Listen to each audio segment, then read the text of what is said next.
الحمد لله رب العالمين والصلاة والسلام على رسوله الكريم ومن تبعهم بإحسان إلى يوم الدين أما بعد. اللہ رب العالمین کا فضل احسان ہے، اللہ تعالیٰ نے ان تمام کو یہاں پر جمع ہونے اور سیرت النبی سے متعلق کچھ باتیں سننے کے اللہ تعالیٰ نے توفیق عطا فرمائی. پچھلے 2 ہفتے سے ہمارا یہ درس نہیں ہو پایا تھا کچھ مصروفیات کی بنیاد پر. آج انشاءاللہ ہم لوگ دوبارہ سے جو ہم نے پچھلے دروس میں سنا ہے اس کو کنٹینیو کریں گے. پچھلے بار یعنی 2 ہفتہ پہلے جو بات ہماری ہوئی تھی اس درس میں، تو جنگ بدر کو ہم لوگ سن رہے تھے اور جنگ بدر سے متعلق بہت ساری تفصیلات آئی تھی، جس میں آپ کو بتایا گیا تھا کہ کس طرح سے یہ جنگ کا ایک سبب بنا. جو ابو سفیان کا قافلہ تجارت کے لیے شام جا رہا تھا، اللہ کے نبی صلی اللہ علیہ وسلم نے اس کا تعاقب کیا، اسے روکنے کی کوشش کی لیکن وہ نکل گیا. پھر لوٹتے وقت جو ہے اس کا دوبارہ تعاقب کیا گیا اور مکہ والوں کو خبر ملی، پھر مکہ والے وہاں سے آئے اور یہ ساری تفصیلات ہم نے سنی تھی. اور ہم نے یہ سنا تھا کہ جنگ بدر میں جمع ہوئے لوگ اور جو ہے پہلا مقابلہ میں نے آپ کو بتایا تھا 3 لوگوں کے درمیان میں، عتبہ، شیبہ، ولید، اور یہاں سے حضرت حمزہ، حضرت علی اور ابو عبیدہ بن حارث اور جو ہے یہ مبارزت ہوئی، جنگ ہوئی. لاسٹ ٹائم بھی شاید میں نے ابو عبیدہ ہو گیا تھا، شیخ اشارہ کر رہے تھے، جزاک اللہ خیر. تو عبیدہ بن حارث، حمزہ اور حضرت علی یہاں پر، اور مقابلے میں عتبہ، شیبہ اور جو ہے ولید، یہ تینوں مقابلے میں تھے. اور مقابلہ ہوا اور ساری تفصیلات آپ کے سامنے آ گئی تھی. اور بدر سے متعلق کس طرح سے اللہ تعالیٰ نے مدد بھیجی، فرشتے آئے، فرشتوں کے آنے کو صحابہ نے محسوس کیا، اس کو روایات میں بیان کیا گیا، وہ ساری تفصیلات آپ کے سامنے آ گئی تھی. اور آخر میں پھر جو تینوں جو بڑے سرغنہ تھے مشرکین کے، ابو جہل اور صفوان بن امیہ اور حضرت عمر کے ایک رشتہ دار جو تھے جن کو حضرت عمر نے قتل کیا تھا، تو ان تینوں کے انجام کے تعلق سے بات آئی تھی. اب آخر میں یہ تھا کہ جب ان لوگوں کو کنویں میں ڈال دیا گیا اور پھر یہ سارے معاملات ہو گئے. اب آئی بات قیدیوں کی کہ بدر کے جو قیدی ہاتھ لگے ہیں، بعض علم نے کہا کہ 70 قیدی بنائے گئے، 70 کو جو ہے گرفتار کیا گیا، 70 قتل بھی کیے گئے تھے. تو اب ان کا کیا کیا جائے؟ تو اللہ کے نبی صلی اللہ علیہ وسلم نے صحابہ اکرام کی مشاورت بلائی، صحابہ اکرام سے مشورہ کیا کہ ان قیدیوں کو کیا کیا جائے. حضرت عمر رضی اللہ تعالیٰ عنہ کا مشورہ تھا کہ جو جس کا قریبی ہے وہ اس کو قتل کر دے، اور تاکہ ان لوگوں کو پتہ چلے کہ مسلمان مضبوط ہے، مسلمان کمزور نہیں ہے، مسلمان مضبوط ہے، یہ ان کو پتہ چل جائے. لیکن انہی کے مقابلے میں حضرت ابو بکر رضی اللہ تعالیٰ عنہ نے مشورہ دیا کہ نہیں، ان لوگوں کو جو ہے فدیہ لے کر کے آزاد کر دیا جائے، ہو سکتا ہے یہ یا ان کی اولادیں آگے چل کر کے ایمان لے آئیں. لہذا اللہ کے نبی صلی اللہ علیہ وسلم نے حضرت ابو بکر کی جو مشورہ تھا حضرت ابو بکر کا، اس کو قبول کیا اور جو ہے ان میں فدیہ مقرر کر دیا. اللہ تعالیٰ کو حضرت عمر کے مشورے کی تائید میں اللہ تعالیٰ نے قرآن مجید میں آیت نازل فرمائی، ما كان للنبي ان يكون له اسرى حتى يسكن في الارض تريدون عرض الدنيا والله يريد الاخره. اللہ رب العالمین نے حضرت عمر کی تائید میں یہ آیت نازل فرمائی. البتہ جو ہے سب کو فدیہ لے کر کے آزاد کر دیا گیا. اب اس فدیے کے مسئلے میں حضرت اللہ کے نبی صلی اللہ علیہ وسلم کی آپ دیکھیے، حضرت اللہ کے نبی صلی اللہ علیہ وسلم کا انصاف کہ اس میں آپ کے چچا بھی تھے نا، عباس. تو لوگوں نے جب دیکھا کہ بدر کے قیدیوں میں پیارے نبی کے چچا عباس بھی ہے، لہذا آئے اور اللہ کے نبی صلی اللہ علیہ وسلم سے گزارش کی کہ اللہ کے نبی صلی اللہ علیہ وسلم ہمیں اجازت دیں، ہم اپنے جو بھتیجے عباس ہیں ان کو چھوڑ دینا چاہتے ہیں، ان سے کچھ نہیں لینا چاہتے. اللہ کے نبی صلی اللہ علیہ وسلم فرمایا تھا لا تذرون منہ درہما واللہ لا تذرون منہ درہما، کہ اللہ کی قسم عباس سے 1 درہم بھی نہیں چھوڑنا. اور اہل علم کہتے ہیں کہ اللہ کے نبی صلی اللہ علیہ وسلم نے جو مقرر کیے تھے، جو فدیہ مقرر کیا گیا تھا، وہ غریبوں کے لیے کم تھا، جو مالدار تھے ان کے لیے ڈبل تھا. اور حضرت عباس مالداروں میں شمار ہوتے تھے، لہذا حضرت عباس سے ڈبل فدیہ لیا گیا جو عام غریبوں کے لیے مقرر کیا گیا تھا. اس طرح سے جو ہے اللہ کے نبی صلی اللہ علیہ وسلم نے فدیہ لے کر کے ان کو چھوڑ دیا. اور یاد رکھیے، اسی لیے آپ دیکھیں گے کہ اتنے سخت حالات میں، اتنے پریشانی کے حالات میں بدر واقع ہوئی اور مسلمانوں نے ڈٹ کر کے مقابلہ کیا. اسی لیے اللہ تعالیٰ نے اہل بدر کا مقام بھی اتنا ہی بلند رکھا ہے، اتنا ہی اونچا رکھا ہے. ہاں، حضرت حاطب بن ابی بلتع کا جو وہ واقعہ ہے، جو وہ قریش کی خبریں، اللہ کے نبی صلی اللہ علیہ وسلم کی خبریں جو قریش کو بھیجنے والے تھے، جس کا سورہ مجادلہ میں غالباً اللہ رب العالمین نے ذکر کیا ہے. تو حضرت حاتب بن ابی بلتع کے وقت بھی حضرت عمر نے کیا کہا تھا اللہ کے نبی صلی اللہ علیہ وسلم سے کہ اللہ کے نبی اجازت دیجیے اس منافق کی گردن اڑا دو. ہاں، جس خاتون کے ذریعے سے وہ بھیج رہے تھے حضرت علی اور جو ہے دیگر صحابہ کرام نے جا کر کے وہ اس سے خط نکلوایا تھا. تو حضرت عمر بن خطاب رضی اللہ تعالیٰ عنہ نے کہا تھا کہ اللہ کے نبی آپ اجازت دے دیجئے حاتب کی گردن اڑا دو اس منافق کی. اللہ کے نبی صلی اللہ علیہ وسلم نے کیا فرمایا تھا؟ لعل اللہ اطلع علی اہل بدر فقال اعملوا ما شئتم فقد وجبت لكم الجنہ او فقد غفرت لكم.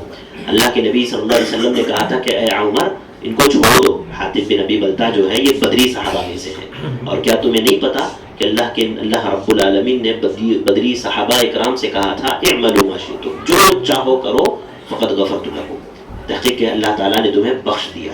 یعنی اب اس کے بعد کوئی مواخذہ نہیں. آپ سوچیں آج ہمارا حال یہ ہے کہ ہمیں ہمارا ٹھکانے کا پتہ نہیں ہے، اس کے باوجود بھی انسان کتنا بے فکر رہتا ہے، کتنا بے فکر رہتا ہے نا، عبادتوں سے، نمازوں سے، ہاں دیگر اپنی ذمہ داریوں سے، اپنے وعدوں سے، ہاں حقوق العباد سے کتنا انسان غافل رہتا ہے. یہ وہ صحابہ کرام تھے جن کو اللہ تعالیٰ نے کہا تھا اعملوا ما شئتم، جو چاہو کرو، اللہ تعالیٰ نے تمہیں معاف کر دیا ہے. اس کے باوجود بھی کتنے فکر مند رہتے تھے اپنی آخرت کے لیے. اس میں تو وہ صحابہ کرام، ایسے صحابہ کرام بھی جن کو خود اللہ کے نبی صلی اللہ علیہ وسلم نے جنت کی بشارت دی ہے.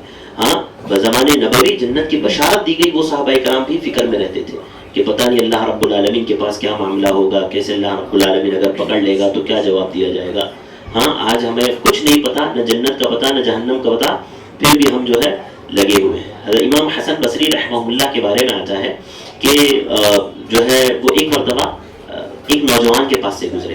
مر حسن البصری علی الشباب ويضحك، کہتے ہیں کہ حضرت حسن بصری رحمہ اللہ ایک نوجوان کے پاس سے گزرے، وہ ہنس رہا تھا، وہ قہقہے لگا کر کے ہنس رہا تھا. حضرت حسن بصری رحمہ اللہ نے اس سے پوچھا هل مررت على الصراط، کیا تم پل صراط پہ سے گزر چکے ہو؟ هل مررت على الصراط، کیا تم پل صراط پہ سے گزر چکے ہو؟ کہا لا، نہیں. فرمایا اعلمت ان تدخل الجنة من النار، کیا تم یہ بات جانتے ہو کہ تم جنت میں داخل ہوں گے یا جہنم میں؟ کہا نہیں. فرمایا فبماذا يضحك، پھر کیوں ہنس رہے ہو، پھر کیوں ہنس رہے ہو، کس بات پر ہنس رہے ہو، کس بات پر قہقہے لگا رہے ہو؟ راوی بیان کرتے ہیں کہ حسن بصری کے اس بات کا اس کے دل پر ایسا اثر ہوا کہ اس نوجوان کو دوبارہ کبھی اس انداز میں ہنستا ہوا نہیں دیکھا گیا، کبھی اس نوجوان کو ہنستا ہوا نہیں دیکھا گیا. یعنی آپ سوچیں کہ ایک بات کا اتنا اثر ہوتا ہے.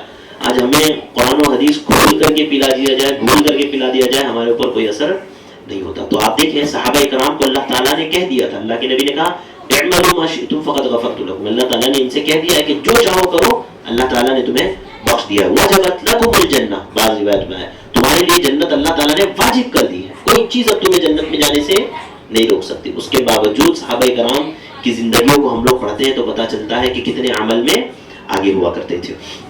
لہذا یہ جو ہے بدر کا معاملہ ہوا.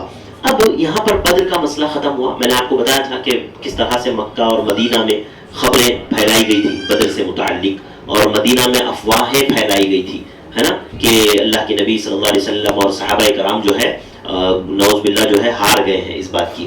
تو اب یہاں پر بدر مکمل ہوتی ہے. اب بدر کے چند دنوں بعد اہل علم نے جو غزوہ بنو قینقاع ہے، ایک میں نے آپ کو بتایا تھا نا، مدینہ میں یہودیوں کے 3 قبیلے آباد تھے، بنو قریظہ، بنو نذیر اور بنو قینقاع، اور تینوں سے اللہ کے نبی صلی اللہ علیہ وسلم کا معاہدہ تھا کہ یہ جو ہے جنگ اور جدال اور اس طرح کی چیزیں یہ لوگ آپس میں یا اللہ کے نبی صلی اللہ علیہ وسلم اور مسلمانوں کے خلاف کوئی سازشیں نہیں کریں گے، جو ہم نے بیعت مدینہ میں دیکھا تھا.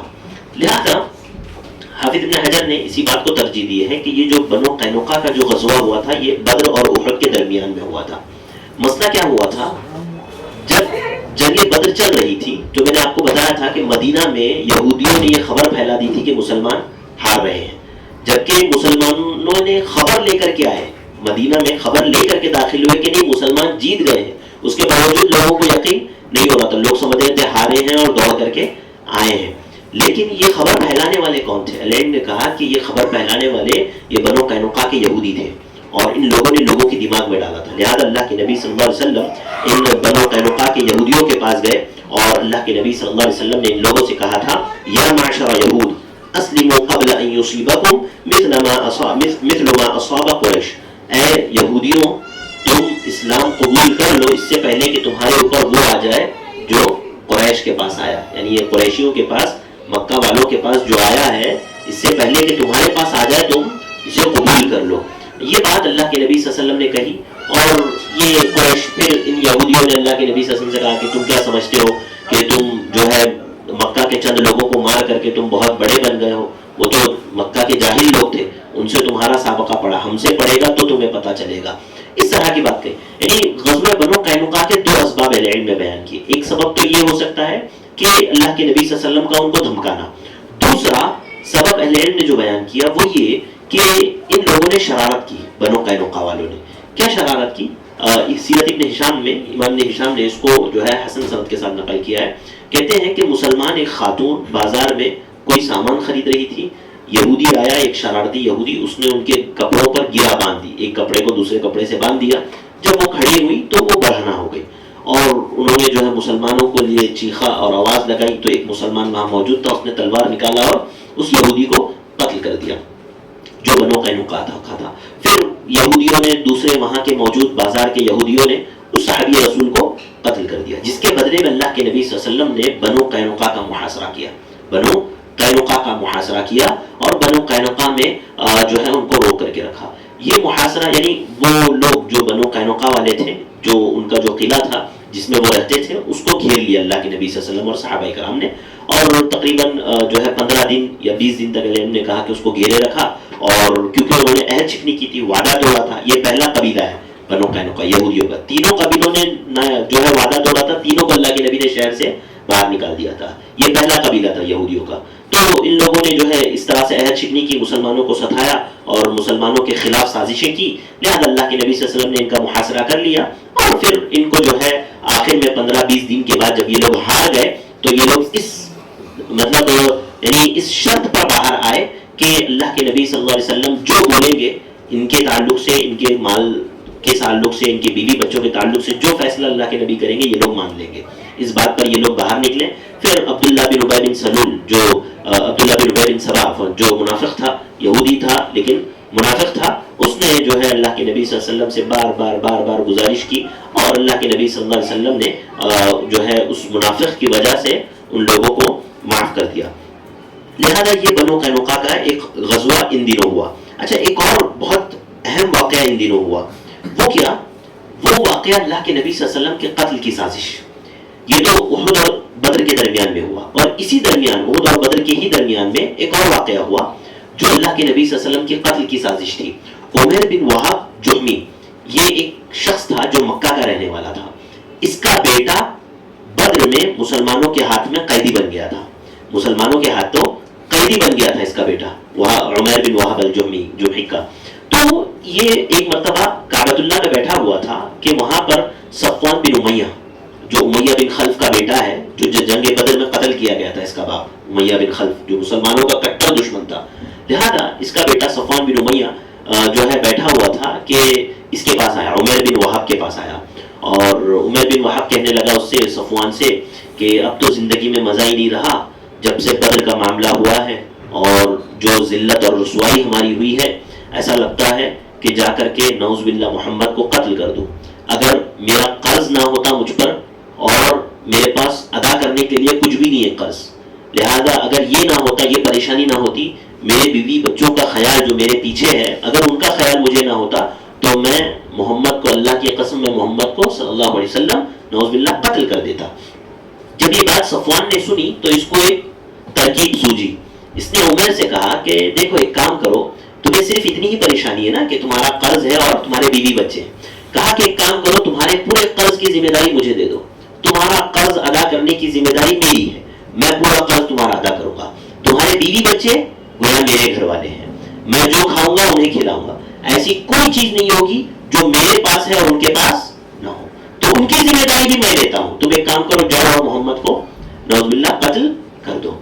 اب ہوا یہ کہ عمر نے یہاں پر معاہدہ کر لیا حتیم میں, اور عمر نے صفوان سے کہا کہ یہ بات صرف اور صرف ہم دونوں کے بیچ میں رہنی چاہیے، تیسرا کسی کو نہیں پتا چلنا چاہیے، بالکل راز میں رکھنا یہ بات۔ اب ہوا یہ کہ عمر نے پوری تیاری کی مکمل، اپنی تلوار کو تیز کیا۔ بعض سیرت نگاروں نے یہ بھی لکھا ہے کہ اس نے اپنی تلوار پر زہر بھی لگا لیا کہ اللہ کے نبی صلی اللہ علیہ وسلم کو جو ہے نعوذ باللہ قتل کر دے گا، اور پھر وہ اپنے گھر سے نکلا سیدھا مدینہ کی طرف۔ مدینہ پہنچا، مکہ سے مدینہ پہنچا تو حضرت عمر رضی اللہ تعالیٰ عنہ نے اس کو دیکھ لیا۔ حضرت عمر جو ہے کچھ صحابہ کرام کے ساتھ مل کر کے بدر کا تذکرہ کر رہے تھے، بدر پر باتیں کر رہے تھے، اللہ تعالیٰ کی مدد کا ذکر کر رہے تھے۔ تو حضرت عمر نے اس کو دیکھ لیا آتے ہوئے عمر کو، اور کہا کہ یہ جو ہے اللہ کا دشمن آیا ہے، یقیناً کسی نہ کسی غلط ارادے سے آیا ہے، اور اگر یہ غلط ارادے سے آیا ہے تو میں اسے نہیں چھوڑوں گا۔ اور پھر جا کر کے پیارے نبی صلی اللہ علیہ وسلم کو خبر دی کہ اللہ کے نبی عمر آیا ہے اور اس کے ساتھ تلوار بھی لٹکی ہوئی ہے۔ اللہ کے نبی صلی اللہ علیہ وسلم نے کہا کہ اسے اندر لے آؤ۔ حضرت عمر نے چند صحابہ کرام کو اللہ کے نبی صلی اللہ علیہ وسلم کے قریب بٹھایا اور کہا کہ تم لوگ اللہ کے نبی صلی اللہ علیہ وسلم کے پاس ہی رہنا، اگر یہ کوئی بھی ذرہ برابر بھی غلط ارادہ کرے تو اس کو قتل کر دینا۔ لہٰذا اللہ کے نبی صلی اللہ علیہ وسلم نے حضرت عمر کو حکم دیا کہ اس کو لے کر کے آؤ۔ تو حضرت عمر نے اس کی تلوار کا دستہ پکڑا، اس کی گردن پکڑی اور گھسیٹتے ہوئے اللہ کے نبی کے پاس لے گئے۔ اللہ کے نبی صلی اللہ علیہ وسلم نے جب دیکھا حضرت عمر اس کو ایسے لا رہے ہیں، کہا کہ چھوڑ دو اس کو چھوڑ دو، اور کہا کہ آؤ میرے قریب بیٹھو۔ عمر بن وہب کو جو جوحی تھا اس کو اپنے قریب بٹھایا اور بٹھا کر کے کہا کہ یہاں کیوں آئے ہو، کیا وجہ ہے کہ تم یہاں آئے ہو؟ کہا کہ آپ کے قید میں میرا بیٹا ہے اور میں چاہتا ہوں کہ آپ جو ہے رحم کا معاملہ کریں، نرمی کا معاملہ کریں اور اسے آزاد کر دیں۔ اللہ کے نبی صلی اللہ علیہ وسلم نے کہا کہ سچ بتاؤ، سچ بتاؤ یہاں کیوں آئے؟ کہا کہ نہیں، بس اسی مقصد سے آیا ہوں۔ اللہ کے نبی صلی اللہ علیہ وسلم نے کہا کہ کیا وہ بات مجھے نہیں بتاؤ گے جو تم نے صفوان بن امیہ کے ساتھ حتیم میں بیٹھ کر کے کی ہے؟ جو تم نے صفوان بن امیہ کے ساتھ حتیم میں بیٹھ کر کے جو معاہدہ تم نے کیا ہے اس کا تذکرہ مجھ سے نہیں کرو گے؟ لہذا اللہ کے نبی صلی اللہ علیہ وسلم نے پوری بات اس کے سامنے رکھ دی کہ تو نے ایسا کہا تھا صفوان بن امیہ سے کہ تیرے پر قرض ہے، تیرے بیوی بچے ہیں، اور صفوان بن امیہ نے اس کی ذمہ داری لے لی کہ وہ ساری چیزیں ادا کر دے گا، لہذا تو یہاں آیا ہے مجھے قتل کرنے کے لیے۔ جب یہ بات اس نے سنی تو سیرت ابن ہشام میں امام ہشام نے حسن سند کے ساتھ نقل کیا ہے، وہ کہتا ہے کہ واللہ یہ بات میرے اور صفوان کے سوا کوئی نہیں جانتا تھا، کوئی نہیں تھا جو آپ کو یہ بات میرے اور صفوان کے علاوہ بتا دے۔ میں نے تو نہیں بتائی، صفوان نے بھی نہیں بتائی، تو یہ بات یقیناً اللہ تعالیٰ نے ہی آپ کو بتائی ہے۔ اور وہ وہیں پر مسلمان ہو گئے۔ اللہ کے نبی صلی اللہ علیہ وسلم نے کہا کہ لو تمہارے بھائی کو لے جاؤ، اسے قرآن سکھاؤ، اسے دین سکھاؤ، اسے ایمان سکھاؤ۔ اچھا، اب یہاں پر تو یہ ان کا معاملہ ہے، وہاں پر صفوان بن امیہ جس نے بھیجا تھا ان کو ذمہ داری دے کر کے، وہ لوگوں کے سامنے بولتا پھر رہا تھا۔ کیا بولتا پھر رہا تھا؟ کہ بدر میں بہت ذلت ہوئی ہے نا، ابھی عنقریب ایک ایسی خبر آئے گی جو اس ذلت کو ختم کر دے گی، جو اس ذلت کو دور کر دے گی، جو اس ذلت سے ہم کو پاک کر دے گی۔ وہ لوگوں کے سامنے بیان کر رہا تھا صفوان، یعنی وہ سمجھ رہا تھا کہ اللہ کے نبی کی خبر جو ہے اس کو پہنچے گی، ہاں اللہ کے نبی کے انتقال کی یا قتل کی خبر، نعوذ باللہ۔ لہٰذا یہ لوگوں کے سامنے بیان کر رہا تھا، اور پھر ساتھ ہی ساتھ لوگوں سے آنے والے جو مدینہ کی طرف سے آ رہے تھے ان لوگوں سے پوچھ رہا تھا کہ صفوان کا عمیر کا کیا معاملہ ہے، عمیر کے ساتھ کیا ہوا، کیا کیا، کیا ہوا۔ تو آخرکار جب معاملہ پورا ختم ہوا تو ایک گھوڑ سوار جو مکہ مدینہ کی طرف سے آیا، اس سے جب صفوان نے پوچھا تو اس نے بتایا کہ عمیر تو مسلمان ہو گیا ہے، عمیر تو مسلمان ہو گیا ہے۔ جب یہ بات صفوان نے سنی تو اس کی اور زیادہ ہمت ٹوٹ گئی۔ اب اس نے کہا کہ واللہ جو ہے میں اس سے کبھی بات نہیں کروں گا، میں اس کا چہرہ کبھی نہیں دیکھوں گا عمیر کا، فلاں باتیں اس نے کہی۔ لہذا یہ چند واقعات ان دونوں واقعوں کے درمیان یعنی بدر اور احد کے درمیان میں ایسے کئی ایک واقعات ہوئے، اور یہ لوگ چاہتے ہی تھے کہ مسلمانوں کو کسی طرح صف ہستی سے مٹا دیا جائے، مسلمانوں کو روکا جائے، اور یہودیوں کا بھی مقصد یہی تھا۔ یہودی مسلمانوں بنو قینقاع نے جو کیا تھا مسلمانوں کے ساتھ، اس کا مقصد ان لوگوں کا یہ تھا کہ مسلمان مضبوط نہ ہو جائے، ان کے پیر نہ جم جائے۔ اگر یہ مضبوط ہو جائیں گے تو پھر ہمارا ان سے مقابلہ کرنا مشکل ہو جائے گا۔ لہذا یہ کوششیں ان کی چلتی رہی، اور اسی کوشش کے تحت ایک اور غزوہ ہوا جس کو ہم غزوہ احد کہتے ہیں، جو بڑا مشہور و معروف غزوہ ہے۔ ہاں، بدر کے بعد ہم زیادہ تر اسی کا تذکرہ سنتے ہیں، اسی کے واقعات سنتے ہیں۔ غزوہ احد کے جو اسباب تھے اس میں سے دو اہم سبب اہل علم نے گنائے۔ پہلا سبب بدر کی ذلت، کیونکہ بدر میں جس طرح سے یہ لوگ ہارے تھے، پورے عرب میں ان کی تھو ہو رہی تھی، پورے عرب میں ان کو پریشان کیا جا رہا تھا مشرکین کو، کہ کتنی بری طریقے سے مسلمانوں سے یہ مار کھائے ہیں. لہذا یہ بدلہ ان کو, اور ان کے آبا و اجداد قتل کیے گئے تھے, بڑے بڑے سردار قتل کیے گئے تھے, لہذا ان کا بدلہ لینا تھا. اور دوسرا مقصد یہ تھا کہ مسلمان اب جم چکے تھے مدینہ میں, اور ان کا شام جانا آنا بڑا مشکل ہو گیا تھا کیوں, تجارت کے لیے. تو اور یہودیوں کو اللہ کے نبی صلی اللہ علیہ وسلم نے مار کر کے وہاں سے بنو قینقاع والوں کو شام کی طرف کھدیڑ دیا تھا, بھگا دیا تھا. اب وہ جو ہے اس منافق کی بات سن کر کے معاف کر دیا اور کہا کہ تم یہاں سے نکل جاؤ مدینہ سے, اور ان کو وہاں سے بھگا دیا اللہ کے نبی. تو وہ شام کے اطراف میں جا کر کے آباد ہو گئے تھے. لہذا یہ لوگ چاہتے تھے کہ مسلمانوں کو جو ہے اس راستے پر قبضہ کرنے نہ دیا جائے. لہذا مشرکین مکہ نے پھر ایک مرتبہ ہمت کی, حوصلہ ارادہ کیا کہ مسلمانوں کے ساتھ جنگ کریں گے, اور یہ غزوہ احد اس کا سبب بنا. یہ غزوہ سن 3 ہجری میں ہوا. یہ ہم سب جانتے ہیں کہ سن 3 ہجری میں جو ہے یہ غزوہ ہوا, اور مسلمانوں کی تعداد اس میں 1000 تھی. مسلمانوں کی تعداد پہلے 1000 رہی, جس میں جو منافقین تھے وہ بھی اس میں شامل تھے. اسی طرح جو ہے مشرکین کی جو تعداد تھی, اور ان لوگوں نے کیا کیا تھا, مشرکین نے ابو سفیان کا جو قافلہ مسلمانوں کے ہاتھ سے چھوٹ کر کے مکہ پہنچ گیا تھا, ان لوگوں نے ارادہ کیا تھا کہ اس قافلے سے, یعنی اس تجارت سے جتنا بھی منافع آیا ہے وہ سب ہم لوگ جنگ کے لیے رکھیں گے. لہذا ان لوگوں نے اس قافلے کا خصوصاً جو بھی جتنا بھی فائدہ تھا وہ پورا کا پورا اٹھا کر کے جنگ احد کے لیے رکھ لیا تھا. لہذا جو مشرکین ہیں ان لوگوں نے اپنے آس پاس کے قبائل والوں کو جمع کر کے تقریباً 3000 جنگجو ان لوگوں نے جمع کر لیے. ان لوگوں نے 3000 جمع کر لیے, مسلمان 1000 تھے. اب مسئلہ آیا کہ جنگ کہاں کی جائے. تو اللہ کے نبی صلی اللہ علیہ وسلم نے صحابہ کرام کو جمع کیا اور صحابہ کرام سے بات کی کہ جنگ کہاں کی جائے. تو صحابہ کرام یعنی اکثر جو مشورہ تھا وہ یہ تھا کہ مدینہ میں رہتے ہوئے جنگ کی جائے, مدینہ سے باہر نہ نکلے, کیونکہ اللہ کے نبی صلی اللہ علیہ وسلم خواب دیکھ چکے تھے. بعض علم نے اس روایت کو جو ہے یعنی کمزور قرار دیا, ضعیف قرار دیا ہے, اور بعض علم نے اس کی تصدیق بھی کی ہے کہ اللہ کے نبی صلی اللہ علیہ وسلم نے خواب دیکھا تھا. اس میں آپ نے دیکھا کہ ایک تلوار ہے جس سے آپ نے ضرب لگائی تو پہلے اس کے سامنے کا حصہ ٹوٹا, پھر دوبارہ ضرب لگائی تو اس کا حصہ جڑ گیا. تو علم نے کہا کہ اس سے پہلی ٹوٹنے والی تلوار سے مراد اللہ کے نبی صلی اللہ علیہ وسلم اور صحابہ کرام کا تھوڑا سا پیچھے ہٹنا تھا, شکست کھانا تھا جو خالد بن ولید کے لشکر سے ہوا تھا, اور دوسری مرتبہ صحیح ہو جانا یہ ان کی یعنی فتح کا سبب بنا تھا.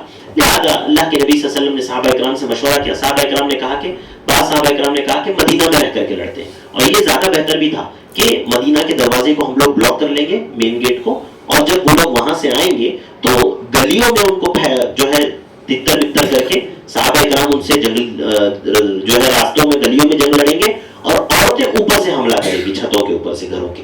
اور یہ بعض اہل علم نے کہا کہ یہ مشورہ زیادہ بہتر تھا, لیکن اللہ رب العالمین کی تو مرضی ہے نا, اور اس کی تائید نا منافق نے سب سے زیادہ کی. ہاں, عبداللہ بن سبا نے جو ہے سب سے پہلے اس کی تائید کی, کہا کہ ہاں میں تیار ہوں, ہم تیار ہیں. کیوں؟ اس کی وجہ یہ تھی نا کہ یہ لوگ لڑنے جانا نہیں چاہتے تھے. اگر مدینہ میں جنگ ہوگی تو چھپ کر کے بیٹھ جائیں گے, کسی کو پتا بھی نہیں چلے گا کہ جنگ میں ہے یا نہیں ہے, ہاں کیا کرنا ہے کیا نہیں کرنا ہے کسی کو پتا نہیں چلے گا. اور اگر جو ہے میدان میں جنگ ہوگی تو ایسی صورت میں یہ لوگ جو ہے مار کھائیں گے, ہاں, اور ان کو جانا پڑے گا ساتھ میں مسلمانوں کے. لہذا یہ ڈر جو ہے ان کو تھا. تو عبداللہ بن ابی نے بڑی کھل کر کے تائید کی کہ یہ مشورہ سب سے اچھا ہے, یہ مشورہ سب سے اچھا ہے کہ ہم مدینہ میں رہ کر کے لڑیں گے. حالانکہ یہ اچھی چیز تھی, لیکن اس کا مقصد یہ نہیں تھا کہ جنگی تجویز اچھی ہے, بلکہ اس کا مقصد یہ تھا کہ چھپنے کا موقع مل جائے گا, جنگ سے بچنے کا موقع مل جائے گا. عبداللہ بن ابی کا یہ سوچنا تھا.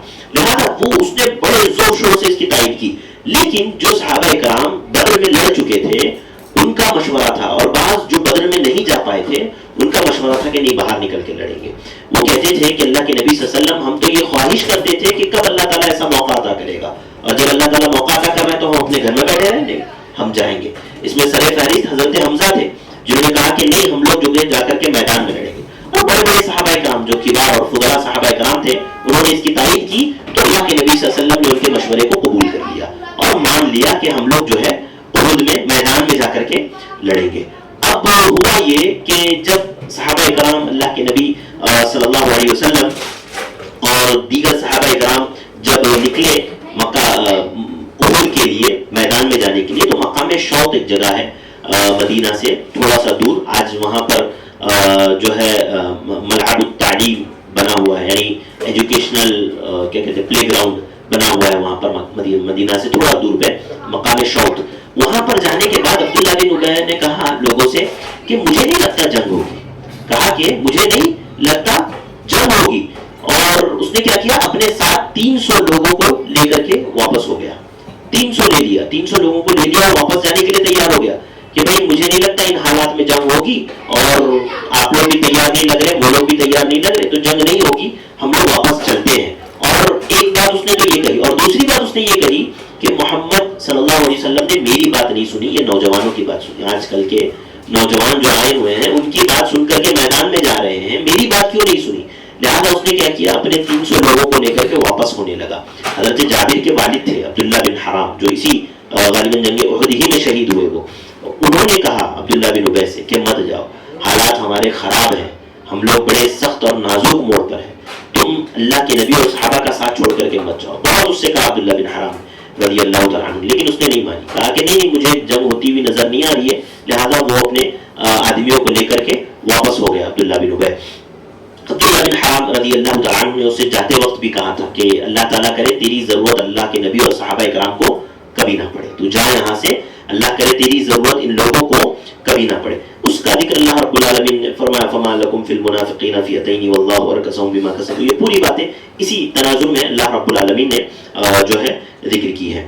اس کے بعد جو ہے مقام اللہ کے نبی صلی اللہ علیہ وسلم اور صحابہ کرام احد کے لیے نکل رہے ہیں. آپ سمجھیے مقام، آپ خالی سمجھیے، انشاءاللہ اس کے بعد بقیہ باتیں انشاءاللہ اگلے درس میں دیکھیں گے. احد کیسا تھا؟ احد اصل میں مسئلہ یہ تھا نا کہ اللہ کے نبی یعنی مدینہ اور احد پہاڑ کے درمیان میں مشرکین کے کئی ایک لشکر تھے جو الگ الگ راستوں سے آئے ہوئے تھے. اب مسلمانوں کو جانا تھا گھوم کر کے مشرکین مکہ سے بچتے ہوئے احد کی طرف، اور احد کی طرف مسلمانوں کی پیٹھ ہوگی، مدینہ کی طرف ان کا فیس اور چہرہ ہوگا مسلمانوں کا. اور مشرکین کا معاملہ کیا ہوگا؟ مشرکین کا فیس احد کی طرف ہوگا، ان کی پیٹھ مدینہ کی طرف ہوگی. اس طرح کا پلان اللہ کے نبی صلی اللہ علیہ وسلم کا تھا.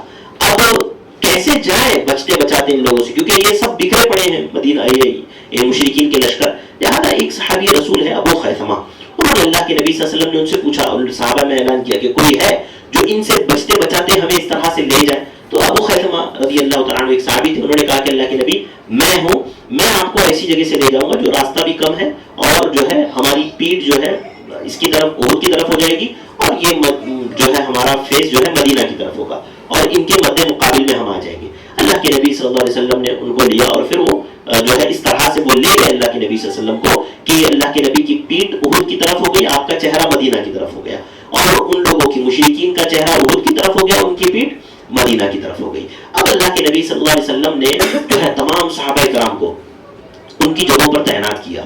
چونکہ الگ الگ لشکر تھے، الگ الگ جگہ تھی، الگ الگ جگہوں پر متعین کرنا تھا، اللہ کے نبی صلی اللہ علیہ وسلم نے صحابہ کرام کو تعینات کیا. اس میں سے جو صحابہ کرام چھوٹی عمر کے تھے، 14-15 سال کے صحابہ کرام، ان کو اللہ کے نبی صلی اللہ علیہ وسلم نے واپس بھیج دیا. اس میں معلوم ہے آپ کو حضرت عبداللہ بن عمر، اسامہ بن زید، یہ صحابہ کرام. عبداللہ بن عمر کا تو صحیح بخاری میں موجود ہے کہ وہ چھوٹی عمر ہونے کی وجہ سے اللہ کے نبی صلی اللہ علیہ وسلم نے ان کو واپس بھیج دیا تھا. حضرت اسامہ بن زید، اسی طرح زید بن ارقم، برا بن عازب، اسید بن زہیر، یہ صحابہ کرام تھے جن کو اللہ کے نبی صلی اللہ علیہ وسلم نے واپس بھیج دیا تھا چھوٹی عمر ہونے کی وجہ سے. ایک صحابی رسول تھے رافع بن خدیج، یہ تیر انداز تھے. اللہ کے نبی کو پتا چلا کہ یہ تیر انداز ہے، تو اللہ کے نبی نے ان کو اجازت دے دی تھی. تو انہی کی جگہ پر انہی کے ساتھ سمورا بھی تھے، تو انہوں نے بھی کہا صحابی رسول نے کہ اللہ کے نبی آپ نے رافع کو اجازت دے دی ہے، میں اس سے زیادہ طاقتور ہوں. بعض روایتوں میں آیا ہے کہ اللہ کے نبی نے دونوں کا کشتی کا مقابلہ کروایا، تو حضرت سمورا نے حضرت رافع کو اٹھا کر کے پٹک دیا اور کہا کہ اللہ کے نبی جب میں اسے پٹک سکتا ہوں آپ اسے لے سکتے ہو تو مجھے کیوں نہیں.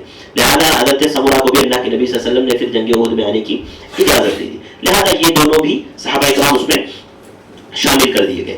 اب مسئلہ تھا جو ہے اللہ کے نبی صلی اللہ علیہ وسلم کے صحابہ کرام کو متعین کرنے کا. تو ایک پہاڑی پر جس پر حضرت عبداللہ بن جبیر رضی اللہ تعالیٰ عنہ کی قیادت میں اللہ کے نبی صلی اللہ علیہ وسلم نے صحابہ کرام کو متعین کیا تھا، اور یہ وہی پہاڑی تھی جس کے پیچھے سے حضرت خالد بن ولید نے حملہ کیا تھا. اللہ کے نبی صلی اللہ علیہ وسلم نے 50 تیر اندازوں کو وہاں پر متعین کیا تھا، اور اللہ کے نبی صلی اللہ علیہ وسلم نے فرمایا تھا، انہیں اس بات کی نصیحت کی تھی، اذا رأيتمونا تختفون الطير فلا تبرحوا مكانكم هذا حتى ارسل اليكم. اللہ کے نبی صلی اللہ علیہ وسلم نے کہا تھا کہ دیکھو، یاد رکھو، اگر ہمارے سروں کو پرندے بھی اچک لے جائے، ہماری لاشوں کو گدھ بھی اگر نوچ کے کھائے نا، آپ زبان میں سمجھیے کہ اگر ہماری، تم دیکھ رہے ہو کہ ہماری لاشوں کو گدھ نوچ کر کے کھا رہے ہیں، تب بھی اس جگہ سے نہیں اترنا، الا یہ کہ میں تمہیں بلا دوں. اللہ کے نبی صلی اللہ علیہ وسلم نے صحابہ کرام کو اتنی سخت تاکید کرنے کے بعد جو ہے اس پہاڑی پر متعین کیا تھا. اب اس کے بعد جو احد کے حالات رہے اور جو چیزیں احد میں ہوئی، وہ انشاءاللہ بقیہ چیزیں ہم لوگ اگلے درس میں دیکھیں گے. اور یہ بہت اہم تھی جو اللہ کے نبی صلی اللہ علیہ وسلم کی، یعنی جنگی مہم جس کو ہم کہتے ہیں اللہ کے نبی صلی اللہ علیہ وسلم کی، کہ صحابہ کرام کو اوپر کی طرف، اصل میں ہوا یہ تھا نا کہ صحابہ کرام کو اللہ کے نبی صلی اللہ علیہ وسلم نے اوپر کی طرف تعینات کر دیا تھا احد کی پہاڑی کے اطراف میں، اور مشرکین کیسے ہو گئے تھے؟ نیچے کی طرف سے. یعنی ایک انسان جب اوپر والا ہونا، یعنی جب اوپر قبضہ ہو تو نیچے والوں پر آسانی سے انسان حملہ کر سکتا ہے. اور یہ جنگی مہم آپ دیکھیں گے کہ بہت زیادہ اثر انداز ہوتی ہے. لہٰذا یہی راستے کو اللہ کے نبی نے اختیار کیا تھا کہ آپ صحابہ کرام کو لے کر کے اوپر کے حصے میں تھے، مشرکین آپ کے دامن میں تھے، نیچے تھے، تاکہ حملہ کرنا آسان ہو جائے. لہذا یہ اللہ کے نبی صلی اللہ علیہ وسلم کی بڑی اچھی مہم تھی، لیکن اللہ رب العالمین کی مرضی ہے، جو اللہ نے فیصلہ کیا ہے وہ ہونا ہے. تو آگے انشاءاللہ کس طرح سے اللہ کے نبی صلی اللہ علیہ وسلم اور صحابہ کرام نے مشرکین کا مقابلہ کیا. پہلے اللہ کے نبی صلی اللہ علیہ وسلم صحابہ کرام ہارتے ہوئے جنگ احد کا کیا انجام ہوا، وہ انشاءاللہ اگلے درس میں ہم لوگ دیکھیں گے. اللہ تعالیٰ سے دعا اللہ تعالیٰ ہم تمام کو ان باتوں کو سننے سمجھنے پر عمل کرنے کی توفیق عطا فرمائے. اللہ تعالیٰ ان سے نصیحتیں عبرتیں حاصل کرنے کی توفیق عطا فرمائے. آمین. وآخر دعوانا الحمد للہ رب العالمین. السلام علیکم ورحمۃ اللہ وبرکاتہ.